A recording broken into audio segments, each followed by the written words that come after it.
Start with why. Start with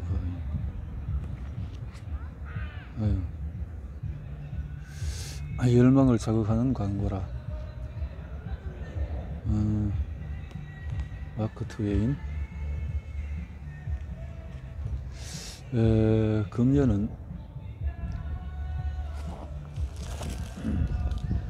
금년은 내가 한 일 중에서 가장 쉬웠다. 그래서 나는 수백 번이나 했다. 공포감을 유발하는 마케팅이 끔찍한 일을 피하려는 욕구를 자극한다면 열망을 이용한 마케팅은 바람직한 방향으로 나아가고자 하는 욕구를 자극한다. 이런 광고는 사람의 욕망을 이용한다.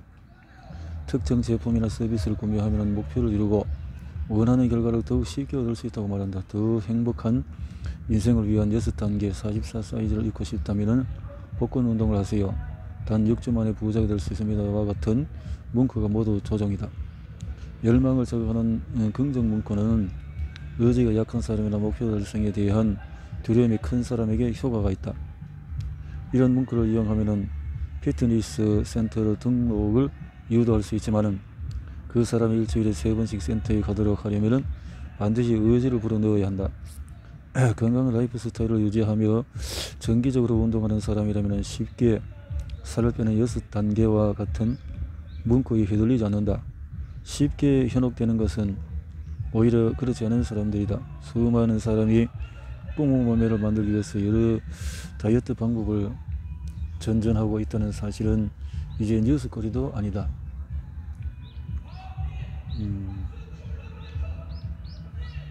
그러나 어떤 방법을 택하더라도 목표를 이루려면 규칙적으로 운동하고 균형 잡힌 식습관을 유지해야 한다는 조건이 따른다. 다시 말해서 굳은 의지가 필요하다는 뜻이다. 매년 1월 일어나는 피트니스 센터에 등록하는 사람들이 전월 대비 약 12% 증가한다고 한다. 새해에는 더 건강한 인생을 살겠다고 다짐하는 이가 많기 때문이다. 하지만 이들 중에서 연말까지 꾸준히 운동하는 사람은 극소수뿐이다. 열망을 자극하는 문구는 행동을 유도할 수 있지만 그 행동은 대부분 오래가지 못한다. 열망을 이용한 조정은 소비시장뿐 아니라 기업 간 거래에서도 꽤 효과적이다. 기업 규모와 관계없이 관리자라면 모두 성과를 내고 싶어한다. 그래서 성과에 유익한 방향으로 결정을 내리고 컨설팅을 받으며 새로운 시스템을 도입한다. 하지만 문제는 시스템 자체가 아니라 대부분 이를 유지하지 못하는 데서 발생한다. 내게도 이런 경험이 있다. 지난 수년간 말하는 바를 이루기 위해서 여러 방법을 써보고 새로운 시스템을 도입하기도 했지만 2주만 지나면 원래대로 돌아가기 일쑤였다. 특별한 방법을 쓰지 않고도 바라는 성과를 얻는 비결이 있으면 좋겠다. 하지만 그런 비결이 있다고 해도 오래 지속하기는 힘들다. 이러는 데 긴 시간이 필요한 열망에 단기적으로 반응하는 이런 현상은 기업에서도 똑같이 나타난다. 경영 컨설턴트인 내 친구는 며칠이 10억 달러에 이르는 회사에서 목표와 비전 달성을 돕는 일을 맡은 적이 있다. 경영진은 문제가 무엇이든지 조직에 장기적으로 유익한 해결책보다도 즉각적이고 저렴한 해결 방법을 좋아한다고 했다. 그들은 문제가 처음 발생했을 때 올바른 방법을 해결하고자 하면은 예산이 부족하고 기한이 임박했다고 말하면서 이 방법 저 방법을 단기적으로 써보는 일에는 돈과 시간을 아끼지 않았다. 마치 벼룩처럼 다이어트를 반복하는 사람 같았다. 동조 압력. 다수와 유명인이 우리에게 주는 압박감은 치과 의사 5명 중에서 4명은 트라이덴트 껌을 선호합니다. 껌 제조사에서는 소비자를 이렇게 유혹한다. 한 인류대학에서 수행한 이중 명감 연구에 따르면 정보 제공식 광고에서는 이렇게 운을 띄우고는 다음과 같이 소비자를 부추긴다. 전문가가 선호하는 제품이라면 당신에게도 충분히 좋을 것입니다. 또 다른 광고에서는 이렇게 말한다.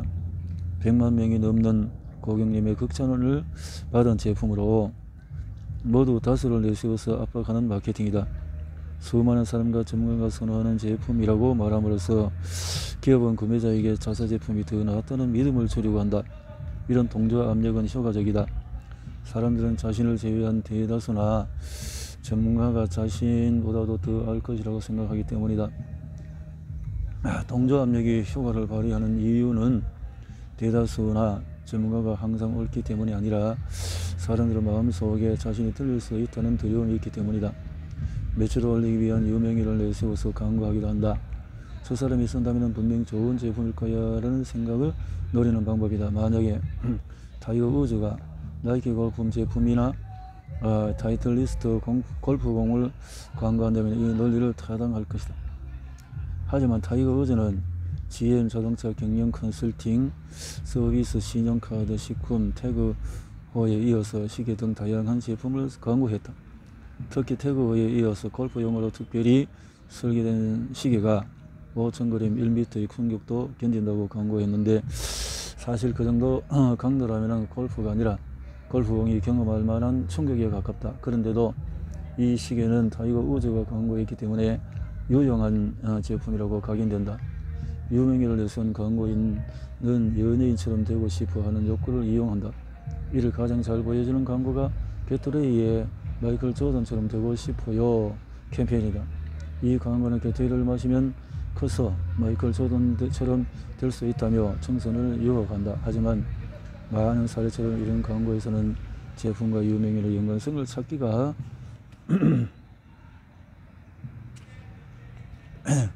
어렵다.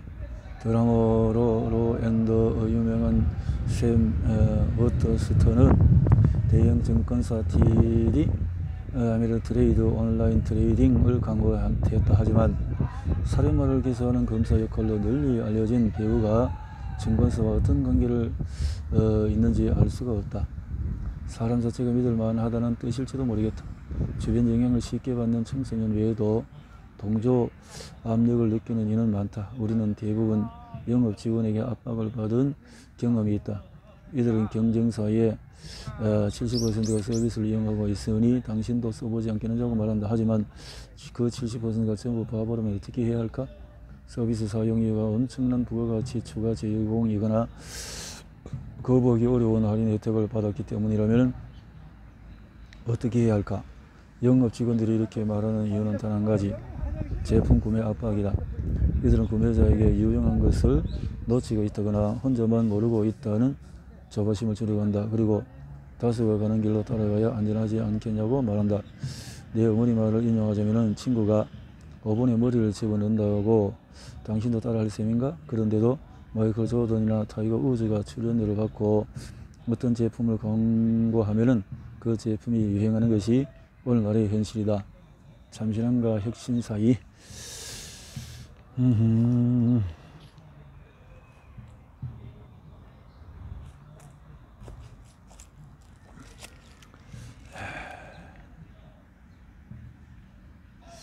2004년 과한 경쟁이 붙은 휴대전화 시장에서 모토로라가 진입한다는 언론이 나왔다.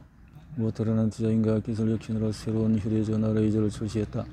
항공기 동체형 알루미늄 외형의 내장형 안테나와 에칭 기법을 활용한 키패드 등의 최신 기술이 합쳐져 두께가 단 13.9mm에 불과한 얇은 휴대전화가 등장했다.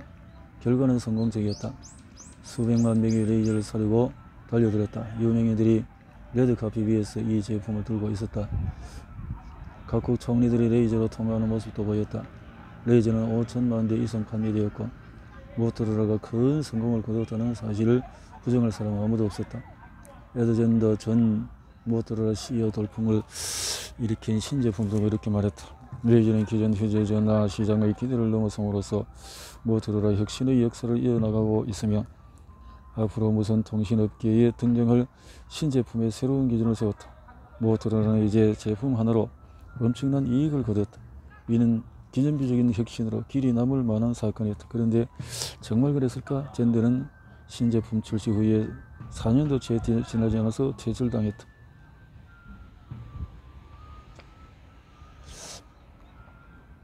모토로라 주가는 레이저 출시에 당시 평균 주가보다도 50%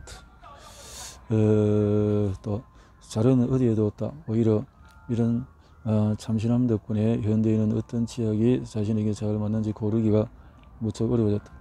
얼마나 어려운지 콜게이트 웹사이트에서 나에게 딱 맞는 치약은 이런 링크까지 제공한다. 제품군이 다양해서 기업이 직접 고객의 선택을 도와줘야 할 상황이라면 웹사이트 도움이 없이 바로 마트에서 구매하는 고객은 어떻게 해야 한다는 말인가? 이는 화려한 신제품을 이용해서 고객의 시험 사용이나 구매를 부추기는 사례다. 기업이 주장하는 혁신은 사실 참신함을 경허하게 둔갑시킨 일에 불과하다. 이런 식으로 고객을 사로잡기 위해서 참신함을 내세우는 일은 포장된 제품을 판매하는 산업 외의 분야에서도 흔히 일어나는 관행이다. 이런 전략이 효과적이긴 하지만은 고객과 기업 사이의 충성도 높은 관계를 형성하지는 않는다. 아이폰은 애플에서 출시된 뒤에 큰 인기를 끌며 모토로라 레이저 자리를 꿰차고 급부상했다. 아이폰이 혁신적이라는 평가를 받은 이유는 버튼을 없애고 터치 스크린을 적용했기 때문이 아니다. 그것도 물론 뛰어난 특징이긴 하지만은 다른 기업에서도 따라할 수 있는 데다가 이런 업계를 재정의할 만한 일도 아니었다.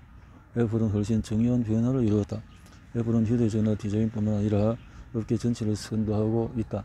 아이폰이 출시될 당시에 휴대전화 시장에서는 이동통신사가 기기의 모든 기능과 특징을 정했다.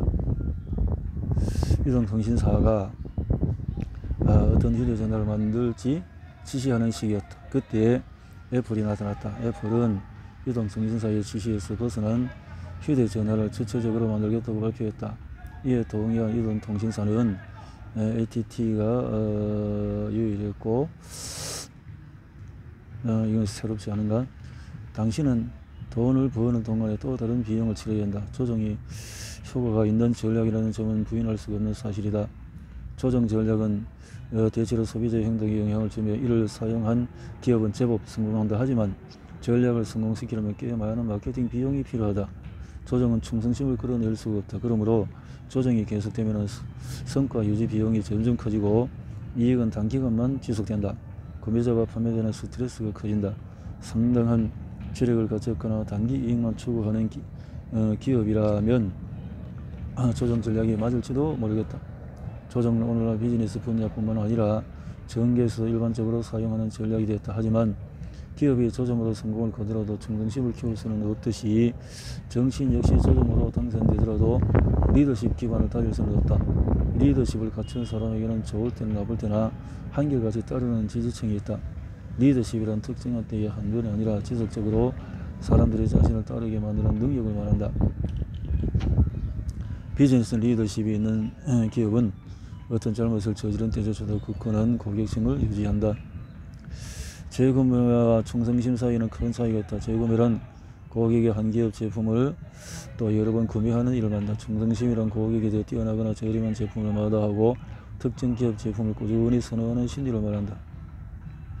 조정은 오늘날 비즈니스 가장 중요한 전략이 되었고 몇몇 기업은 사실상 이 습관을 버리기 불가능해졌다. 어떤 중독이나 그렇게 한번 빠지면은 그만두기보다도 자주 반복하고 싶은 충동에 사로잡힌다. 조정은 단기간에 이익을 가져다 줄 수도 있지만 장기적으로는 조직의 건전성에 해가 된다. 최근 기업들은 단기적인 성과에 중독된 채 계속 다음번 조정을 이어나가고 있다. 따라서 단기 조정 전략은 무척 정교해졌고 각종 통계와 유사 가업으로 무장한 채 경제 전체에 사용되고 있다.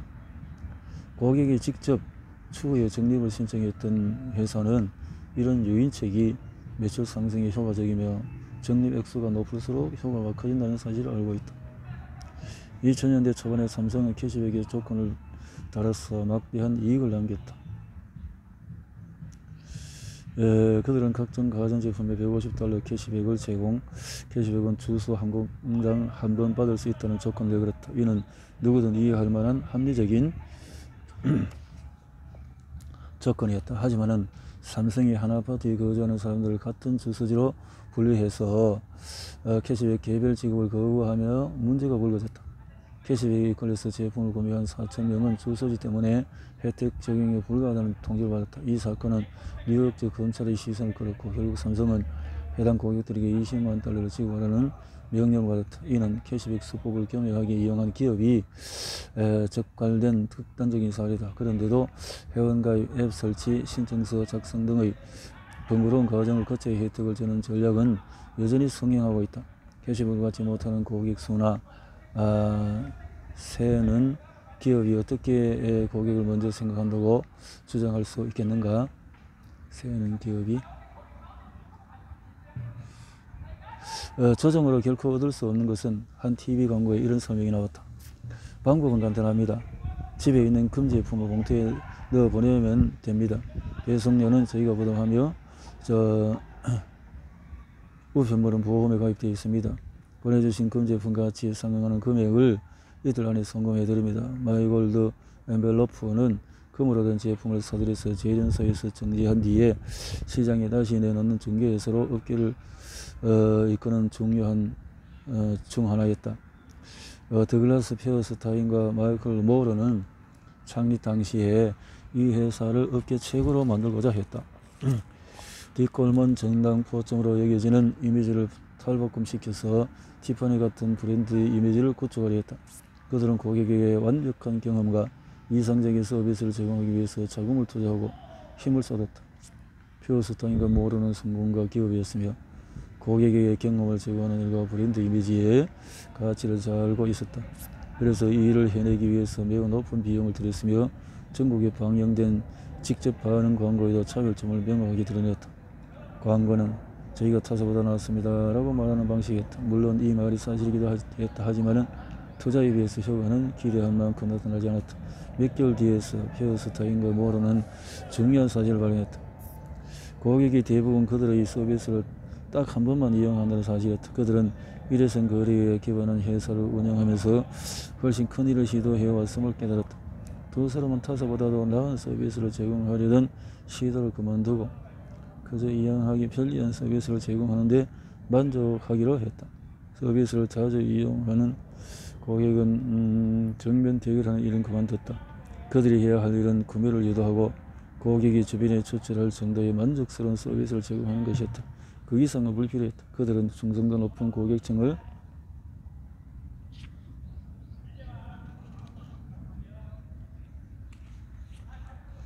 형성하는 데 투자할 필요가 없다는 사실을 깨달은 뒤로 훨씬 더 큰 수익을 냈다. 거래 발생 횟수가 평균 1회에 거치는 일에는 당근과 채찍 전략을 적절히 사용해서 원하는 행동을 유도하는 방법이 효과적일 것이다. 가령 경찰이 목격자나 제보자를 찾을 때는 어떤 관계를 형성할 필요가 없다. 이때는 한 번의 거래가 일어날 뿐이다. 잃어버린 고양이를 찾기 위해서 보상금을 내고는 사람 역시 고양이를 찾은 사람과 오랜 관계를 유지할 필요가 없다. 그저 고양이만 찾으면 된다. 조정은 일회성 거래나 드물게 일어나는 일에 걸맞은 전략이다. 경찰은 목격자나 제보나 증거 제출을 유도하기 위해서 보상을 이용한다. 이는 프로모션과 비즈니스 위험보다도 보상이 크다고 느낄 때 효과를 발휘하기도 한다. 하지만 고객에게 일회성 거래 이상을 기대하거나 충성도가 높고 추적적인 관계를 바란다면 조정은 전혀 도움이 되지 않는다. 예를 들어서 정치인은 당장 얻을 표만 원할까? 아니면 오래도록 자신을 지지해줄 충성도 높은 지지를 원할까? 그런데 요즘 선거가 이뤄지는 양상으로 보면 정치인들이 원하는 건 오직 당선뿐이다. 상대의 후보를 공개하고 비방하고 또 하나의 문제에 집중하며 유권자의 공포나 열망에 과도하게 의존하는 모습이 바로 그 증거다. 이런 전략으로는 당장 선거에서 이기더라도 충성심을 얻을 수는 없다. 여기가 화장실이 어디 있어요? 몰라요?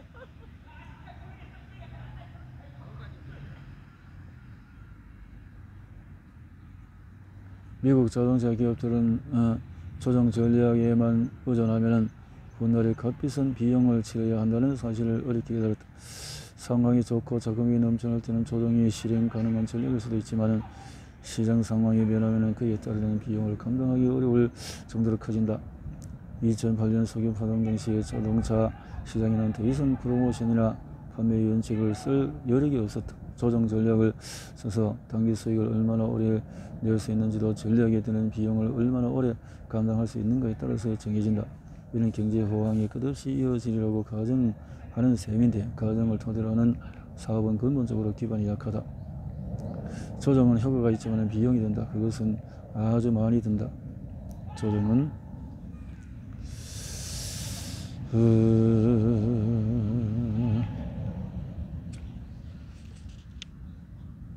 충성도 조정은 지금과도 어려운 시기에 극복하는 데 도움이 되었으면 하는 마음으로 감사를 전합니다. 물론 이렇게 받은 수표가 기업 수익에 큰 도움이 되지 않지만은 이는 고객의 기업을 어떻게 생각하는지 보이는 상징이었다. 고객들은 사우스웨스트 항공의 유대감을 느끼고 돈을 보내지 않은 다른 충성 고객들 또한 기업을 위해서 수치로 정하기 어려운 가치 있는 일을 했다. 사우스웨스트 항공이 역사상 가장 수익성 높은 항공사 되는데 장기적으로 매우 큰 도움이 됐다. 충성도 높은 지지층이 있으면 비용을 줄일 수 있을 뿐 아니라 마음도 무척 든든해진다.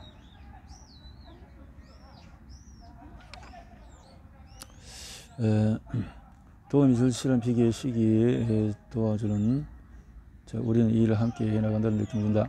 반면에 조정에 의존하면은 구매자와 판매자 모두 엄청난 스트레스를 받는다. 우선 구매자는 어떤 브랜드 제품이나 서비스를 택해야 할지 판단하기 매우 어려워진다. 나는 치약 종류가 너무 많아져서 선택하기 어렵다는 내용으로 농담을 자주 한다. 하지만 여기서 치약은 비율뿐이다. 우리가 매번 내리는 결정은 대부분 치약을 고르는 일과 비슷하다. 어느 로펌 서비스를 이용할까? 어느 대학교에 진학할까? 어떤 차를 살까? 어느 회사에서 일할까? 누구에게 표를 행사할까? 등 우리에게 내려야 할 결정이 매우 많다. 광고나 프로모션 특정 선택을 하도록 유인하는 행동 등 돈이나 지지를 얻기 위해서 경쟁보다도 강하게 밀어붙이는 시도는 모두 스트레스는 결과로 이어진다. 판매자, 즉 기업이 얻는 결과도 마찬가지다. 기업은 고객의 결정을 도울 의무가 있지만 이를 행하기가 점점 어려워지고 있다. 경쟁사는 매일 더 개선된 제품을 내놓는다. 끊임없이 새로운 프로모션이나 게릴라 마케팅 전략을 생각해내고 제품의 새로운 기능을 추가하기는 결코 쉽지 않은 일이다. 게다가 수년간 단기 전략을 이어온 탓에 수익성이 오랫동안 악화된 현상까지 겹치면 조직 내부의 스트레스는 더욱 가중된다. 조정 전략이 표준이 되는 일은 누구에게나 좋지가 않다. 오늘날 비즈니스 분야의 스트레스 증가는 우연이 아니다. 오늘 현재는 각종 비양, 우울증, 고열, 불안, 암 등에서 더 많이를 외친 탓에 실제로 우리 뇌의 보상회로에 가부화가 걸렸다고 한다. 기업들이 추구하는 단기 이익은 사실상 사람들의 건강을 해치고 있다. 효과적이라고 모두 옳은 것은 아니다. 조정이 위험한 이유는 효과가 있기 때문이다. 조정은 효과적이라는 이유로 표준이 됐다. 2008년 금융위기는 극단적이긴 하지만 잘못된 사실을 바탕으로 가정하는 일이 계속될 때 어떤 일이 벌어지는지 잘 보여준다. 주택시장이 무너지고 뒤이어 은행업계 붕괴까지 잘못된 그리고 공개적으로 망신을 당하는 것이 두려워서 누구도 책임감 있는 반대의 목소리를 내지 못했다. 대출의 자료이자 야심의 참여들이 감당하기 어려운 수준까지 빚을 내서 집을 샀다. 충성심 높은 행동은 어디서도 찾기 어려웠다. 이래선 거래만 이루어지고 이런 거래는 효과적이지만 비용이 많이 들었다. 모두 이익을 위해서 애쓰는 사람은 거의 없었다. 뭐하러 그럴 필요가 전혀 없었다. 사람들에게는 즉각적인 만족이 있을 뿐 그 이상의 대의나 신념이 없었다. 이처럼 스스로 이런 성공으로 인해서 쓰러질 때가 은행이 처음은 아니었다. 미국 자동차 기업들 역시 그러했다. 조정은 오늘날 표준으로 잡고 말았다. 하지만 대안은 있다. 흔들리면 붕괴하는데도